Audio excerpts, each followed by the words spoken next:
আজি ঘোষণা হোৱা উচ্চতৰ মাধ্যমিক চূড়ান্ত পৰীক্ষাত সুখ্যাতিৰে উত্তীৰ্ণ হৈছে ডিব্ৰুগড়ৰ সল্টব্ৰুক একাডেমীৰ ছাত্ৰ হৰ্ষজিৎ দুৱাৰা। কলা শাখাৰ ছাত্ৰজনে 93.08% নম্বৰ লাভ কৰি উত্তীৰ্ণ হৈছে। মনোবিজ্ঞান বিষয়ত ৰাজ্যৰ ভিতৰতে সৰ্বোচ্চ 100 নম্বৰ লাভ কৰিছে হৰ্ষজিতে। পঢ়া শুনাৰ লগতে সংগীত ভাল পোৱা হৰ্ষজিতে প্ৰতিদিন টাইমৰ আগত ব্যক্ত কৰিলে মনৰ কথা। এই সন্দৰ্ভত চাওক ডিব্ৰুগড়ৰ পৰা দেৱজিৎ শইকীয়াৰ এক বিশেষ প্ৰতিবেদন। হয়, আজি ঘোষণা হোৱা উচ্চতৰ মাধ্যমিক শিক্ষান্ত পৰীক্ষাৰ ডিব্ৰুগড় সল্টব্ৰুক একাডেমী অতি সুন্দৰ ফলাফল দেখুৱাবলৈ সক্ষম হৈছে তাৰ ছাত্ৰ ছাত্ৰীসকলে।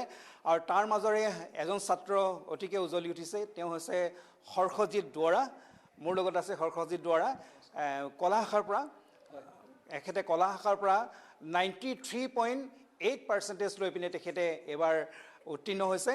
আৰু মনোবিজ্ঞান বিভাগত তেখেতে 100ৰ ভিতৰত 100 নম্বৰ পাবলৈ সক্ষম হৈছে, যিটো অসমৰ সৰ্বোচ্চ নম্বৰ। যিসকলে মনোবিজ্ঞানত সৰ্বোচ্চ নম্বৰ পাইছে তাৰে ভিতৰত নাম উল্লিখিত হৈছে হৰ্ষজিতৰ। গতিকে মই বৰ্তমান তেখেতক লগ পাইছোঁ সল্টব্ৰুকতে, যিহেতু অতি এটা সুখৰ কথা, অতি আনন্দৰ কথা। প্ৰথমতে অভিনন্দন জনাইছোঁ, ইমান এটা সুন্দৰ ফলাফল তুমি দেখুৱাবলৈ সক্ষম হৈছা। 93.8 কলা শাখা, তথাপি তুমি মনোবিজ্ঞানত সৰ্বোচ্চ নম্বৰ পাবলৈ সক্ষম হৈছা। প্ৰথমতে কোৱা যে কেনেকুৱা লাগিছে ফলাফল পাই, কিমান সুখী তুমি?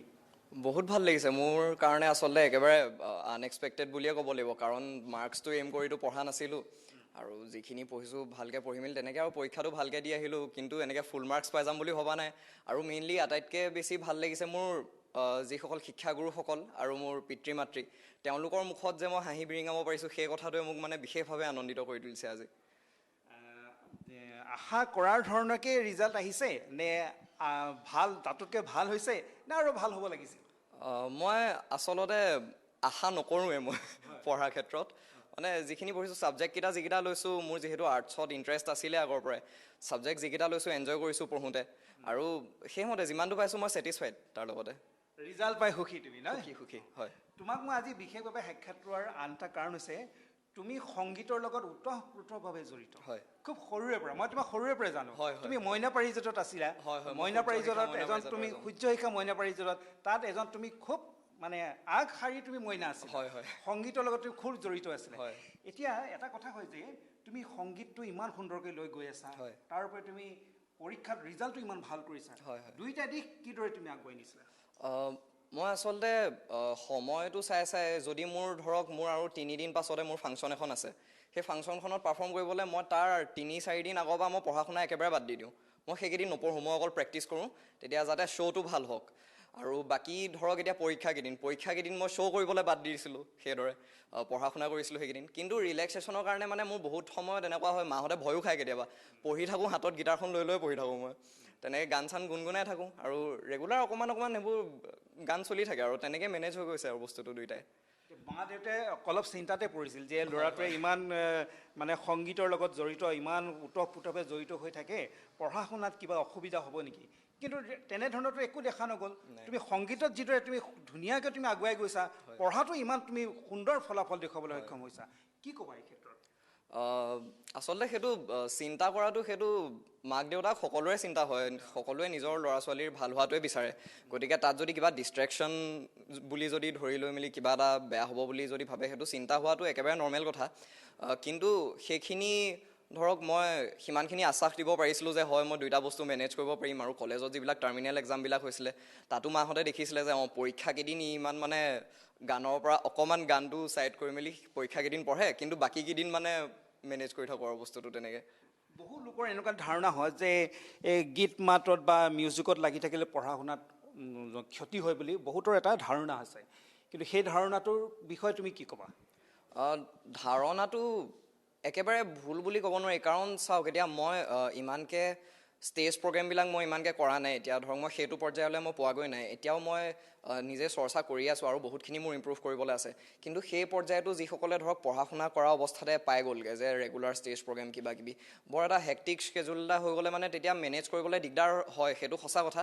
কিন্তু যদি মই মোৰ কাৰণে এনেকৈ চাইছিলোঁ কথাখিনি যে হায়াৰ ছেকেণ্ডেৰীলৈকে যিহেতু পঢ়াৰ প্ৰেছাৰটো বেছি থাকে, মই এতিয়া প্ৰেক্টিছ কৰোঁ, নিজক ইম্প্ৰুভ কৰি মেলি গান ৰিলিজ কৰা হওক বা লাইভ শ্ব'জ কৰা হওক, সেইখিনি মই ডিগ্ৰীৰ সময়লৈ কৰিবলৈ মানে অকণমান পিছুৱাইছোঁ বুলিয়ে ক'ব লাগিব আৰু তেনেকৈ কৰিলে মই ভাবোঁ মেনেজ কৰিব পৰা যায় দুইটা।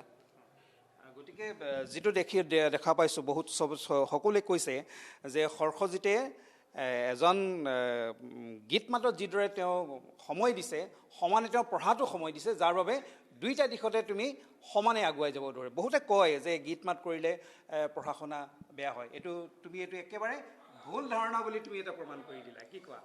হয়, চেষ্টা কৰিছিলোঁ।